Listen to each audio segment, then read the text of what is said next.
السلام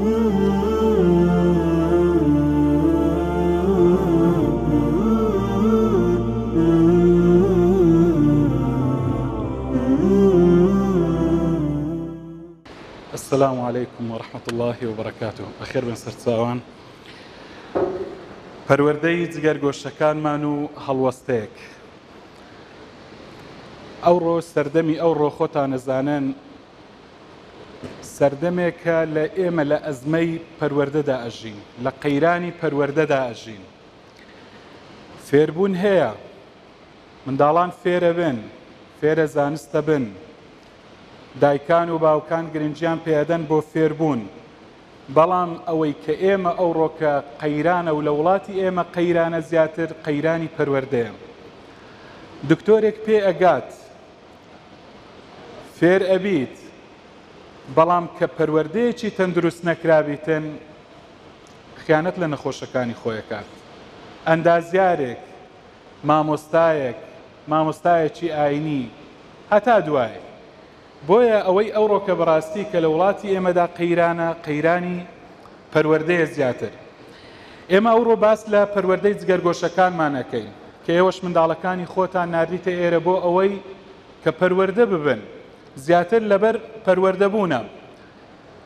خۆشەویستان، خوای پەروەردگارە فەرمی المال والبنون زینة الحیاة الدنیا. ماڵ و ماڵ لەگەڵ منداڵ زینەت و جوانی ژیانی دنیان، یەکێکن لە جوانیەکانی ژیانی دنیام. طبعاً کەس ئەو نیعمەتەی نازانیتن، نیعمەتی منداڵ، نیعمەتی جوانی منداڵ، ئەوانە نەبی کە لێی بێبەش بوون. بڕۆن ئەوانەی کە منداڵیان نییە لەوان بپرسن، ئەوان هەستی پێ ئەکەن کە منداڵ چەندە جوانی ژیانی دنیاە. بۆیە هەموو تاقە و توانای خۆیان، پارە و ماندووبوونی خۆیان تێ ئەکۆشن بۆ ئەوەی کە خوای پەروەردگار منداڵێکیان پێ ببەخشیتن. کەچی خوای پەروەردگار یەهەب لمن یەشاء ئیناثا ویەهەب لمن یەشاء ذکورا. خوای گەورە ئەوەی بیەوێتن پێی ئەبەخشیتن. خوای گەورە ئەو نیعمەتەی بە ئێمە بەخشیوە کەوا جگەرگۆشەی جوان و سەلامەت و ڕێک و پێچی پێبەخشیوین. بۆیە خۆشەویستان، ئەو منداڵانە، ئەو جگەرگۆشانە، ئەو زینەت و جوانی ژیانی دنیا ئەمانەتن، مەسئولیەتن لە ئەستۆی ئێمەن. ئەو مەسئولیەتە، ئەو بەرپرسیارەتیە دایکان و باوکان پرسیاریان لێ ئەکرێتن دەربارەی ئەو یعنی بەرپرسیارەتەی کە لە ئەستۆی ئێمەیە دەربارەی منداڵەکانمان. خوای گەورە لێمانە پرسیتەوە، ئایا منداڵەکانتان پاراستن یان ئیهمالتان کردن و پشتگوێتان خستن؟ ئەو بەرپرسیارەتە نابی بە هەموو کەسێک بسپێردرێتن. ئایا بە چێتان سپارد؟ دەستان خۆش بی کە ئێوە منداڵەکانی خۆتان بە شوێنێکی باش سپاردووە، بە دەستێکی ئەمین کەوا بەڕاستی منداڵەکانتان وەکو ئەڵەن گور خواردوو نابن ئینشاءڵڵا. لێرانە لە دەستێکی ئەمیندان و بە پەروەردەیەکی جوان ئینشاءڵڵا پەروەردە ئەکرێن. بۆیەک و گوتم یعنیەوە بەرپرسیارەتیە گرنگە. زۆرێک لە منداڵان ئێستا و هاوینەی هەیە لەوانەیە کەتینە کۆڵانەکان و دایکان و باوکان پشتگوێیان خستینە و لە کۆڵانەکانە سوڕێنەوە، لەسەر شقامەکانە سوڕێنەوە، یا خەریکی ئەتاریکردن و یاریکردن و شتی ترن. بۆیە وەکو گوتم یعنیەوە بەڕاستی ئەو جوانیە خوای پەروەردگار کە بە ئێمەی بەخشیە کە زینەت و جوانی ژیانی دنیان، خوای پەروەردگار لێمانە پرسیتەوە. جا ئەو جوانیە بە چ تەواوە بیتن؟ بە چ بەڕاستی ئەو منداڵە ئەبیتە زینەت و جوانی ژیانی دنیا؟ بە دوو شت، بە دینداری و بە ئەخلاق و ڕەوشتی جوان. ئەگەر منداڵێک ڕەوشتێکی جوان، ئەخلاقێکی جوانی نەبیتن، دینداریەکی باشی نەبیتن، بەڕاستی نابیتە زینەتی ژیانی دنیا، بەڵکو بە پێچەوانەوە ئەبیتە بەڵا، ئەبیتە ناخۆشی و ناڕەحەتی بۆ دایک و باوکی. بۆیە خۆشەویستان، پێغەمبەری خوا عەلەیهی سەڵات وسەلام فەرمی كلكم راع وكلكم مسؤول عن رعيته. ئێوە هەمووتان شوانن، هەمووتان بەرپرسن، مەسئولن، و هەر یەکێک لە ئێوە بەرپرسە لەوانەی کە لەژێر دەستیدان. جا پێغەمبەری خوا عەلەیهی سەڵات وسەلام پێدادێتن، ئەفەرمی الئیمام راع ومسؤول عن رعيته. سەرکردە بەرپرسە لەوانەی کە لەژێر دەستیدان، والرجل راع في أهله ومسؤول عن رعيته. پیاو بەرپرسە لە ژن و ماڵ و منداڵی و یعنی خوای پەروەردگار لێ پرسیتەوە. والمرأة راعية في بيت زوجها. ژن ئافرەت بەرپرسە لە ماڵی مێردی و لە منداڵەکانی ومسؤولة عن رعيتها والخادم راع وإلى آخره. پێغەمبەری خوا عەلەیهی سڵاتو وسەلام فەرمی فكلكم راع وكلكم مسؤول عن رعيته. ئێوە هەمووتان بەرپرسن و هەمووتان بەرپرسن لەوانەیە کە لە ژێردەستاندان.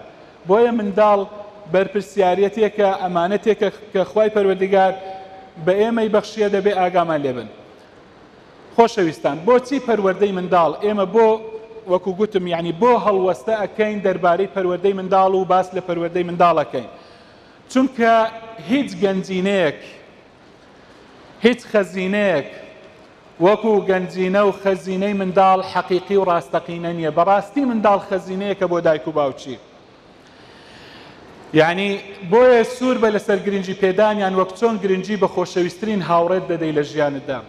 منداڵی خۆت با خۆشەویستترین کەسبی لەلات، لە هاوڕێی هەرە دڵسۆزت لە پێشترە لۆتوو. بۆیە گەنجینەیەکی ڕاستەقینەن.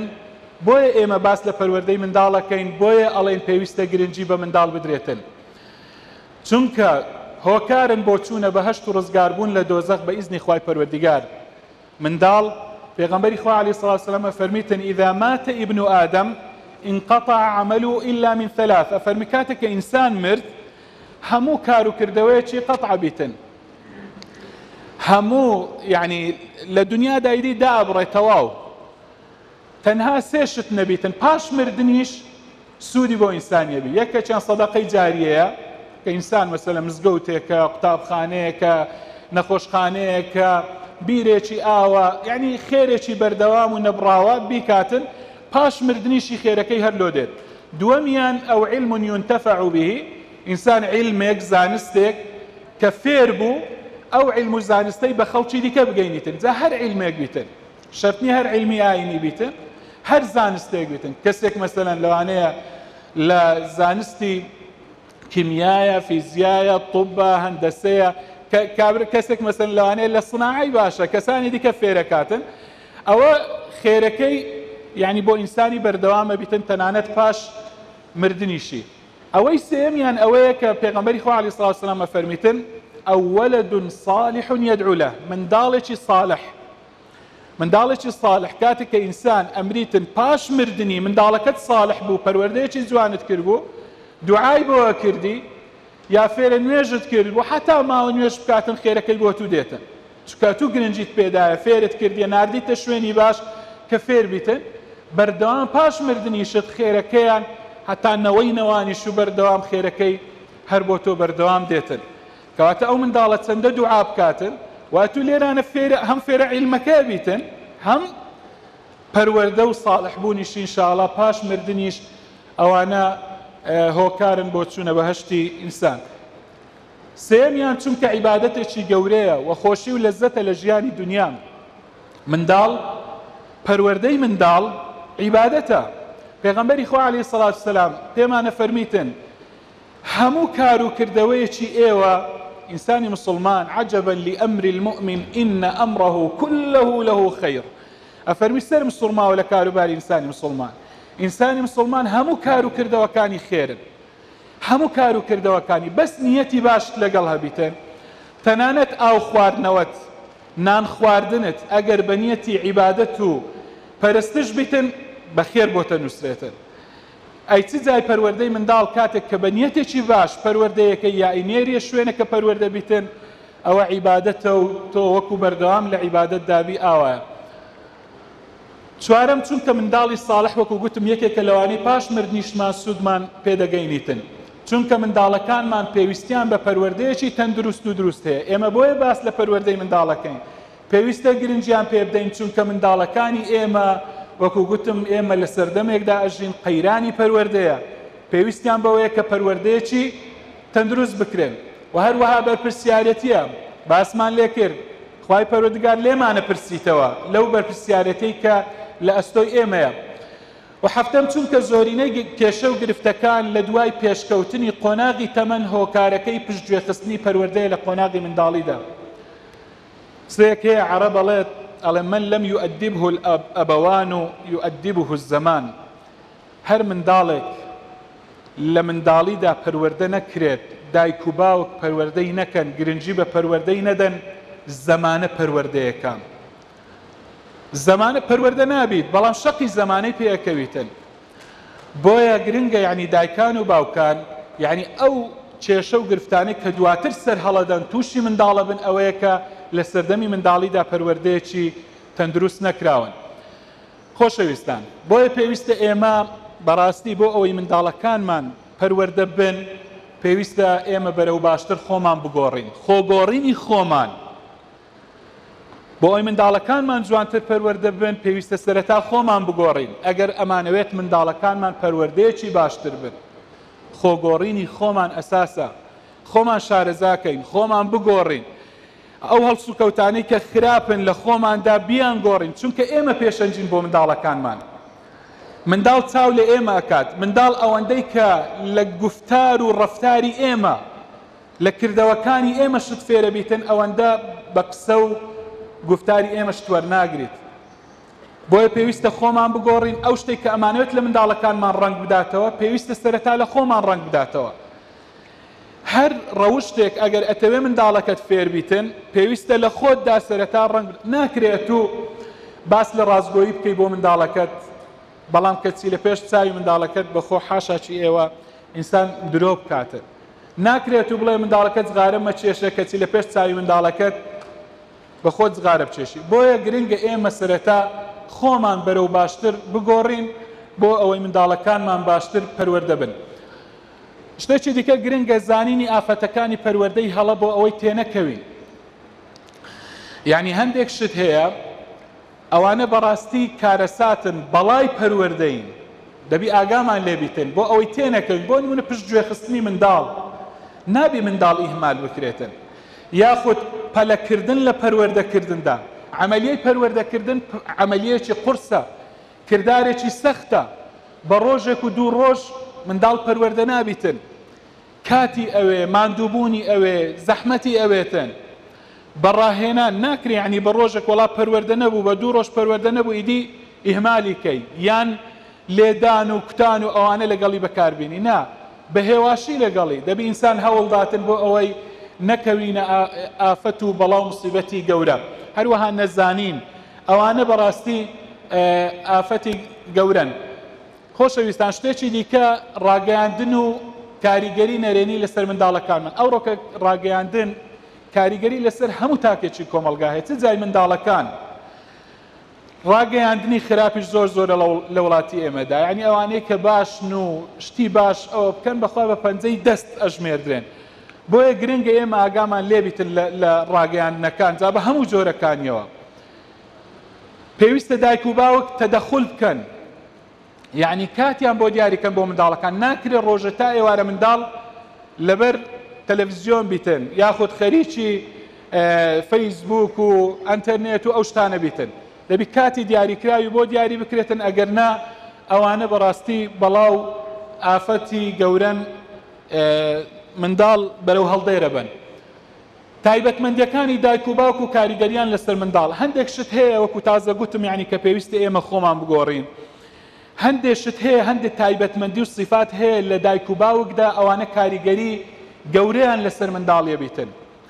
بۆیە هەر تایبەتمەندیەک لە تۆدایە بزانە ئەو تایبەتمەندیە ڕەنگدانەوەیە بی لە منداڵەکەت. بۆ نمونە ئەگەر ئەتوو کەسێک بی متمانەت بە خۆبی کەسێکی متمانە بە خۆبی دڵنیا بە منداڵەکەت وا دەرەچیت کەسێک بی گەشبین بی لە ژیاندا منداڵەکەت گەشبین دەرەچیتن.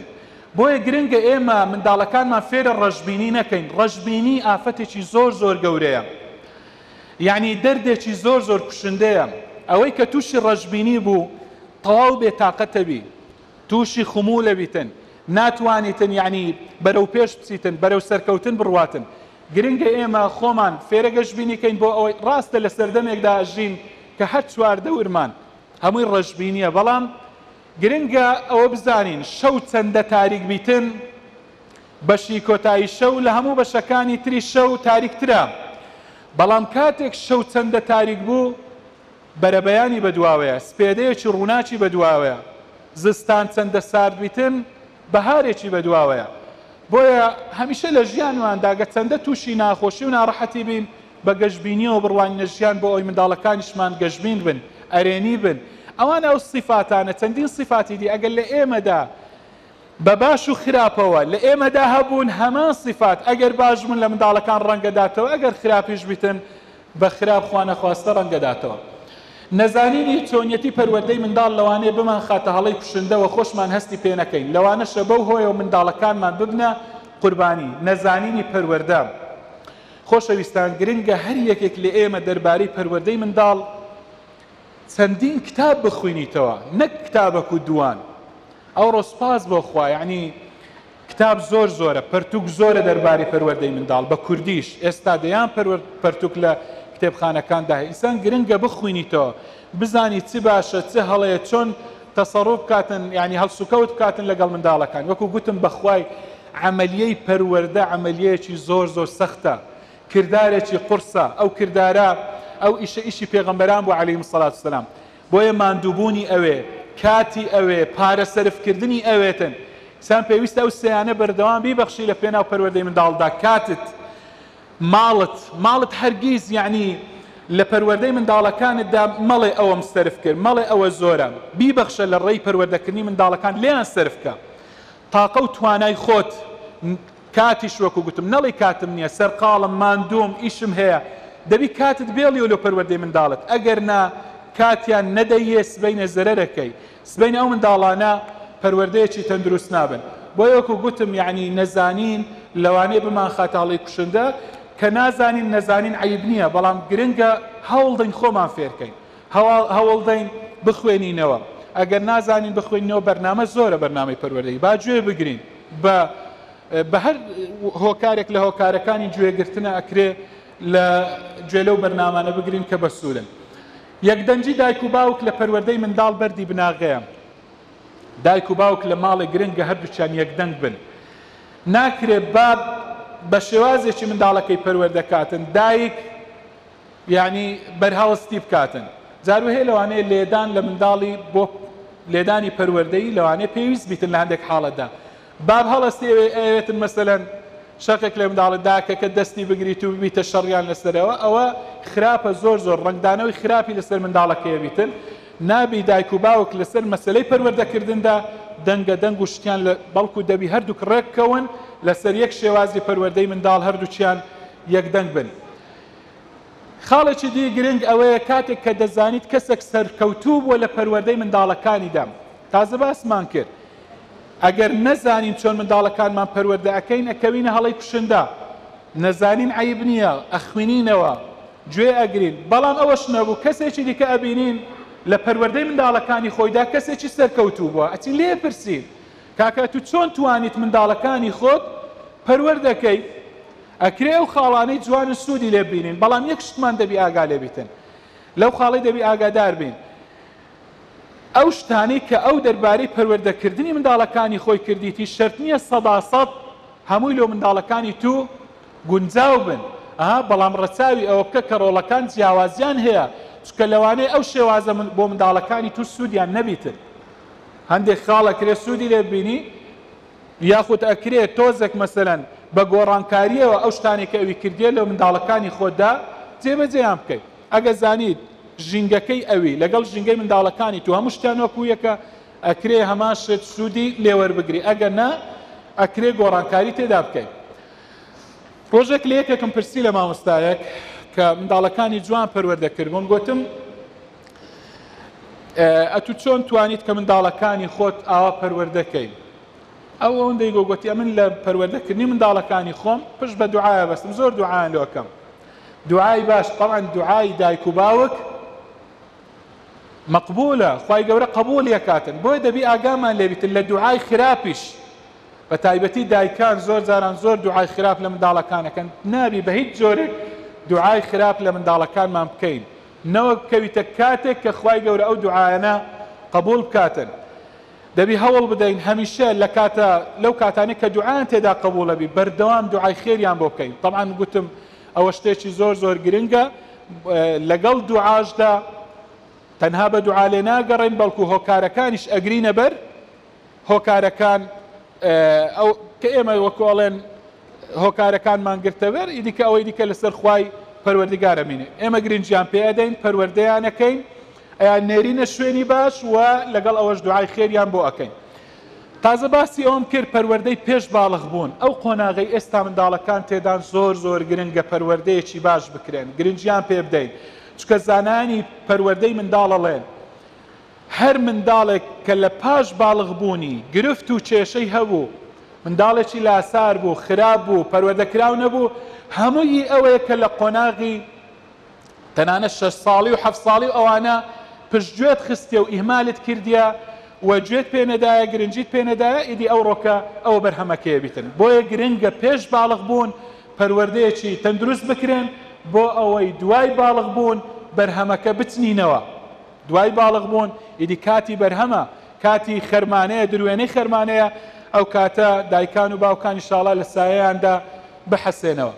ئەوەی لەسەر ئێمەوە گوتم گرتنەبەری هۆکارەکانە ئەو ئەسبابانە بگرینە بەر پەروەردەیان کەین بنێرینە شوێنی باش بۆ ئەوەی پەروەردە بن خۆمان زیاتر هەوڵدەین بخوێنینەوە لەسەر شێوازی پەروەردە ئیدی ئەوەی دیکە بەدەستی خوایە وەلیلله الأمر من قبل ومن بعد. ئەم لێرە کۆتایی پێدەینم چیدی کە سەرتان ناشینم سوپاس بۆ ئامادەبوونتان خوای گەورە پاداشتی هەموو لایەک بداتەوە. وەسەلام عەلەیکم وەڕەحمەتوڵڵاهی وبەرەکاتوه.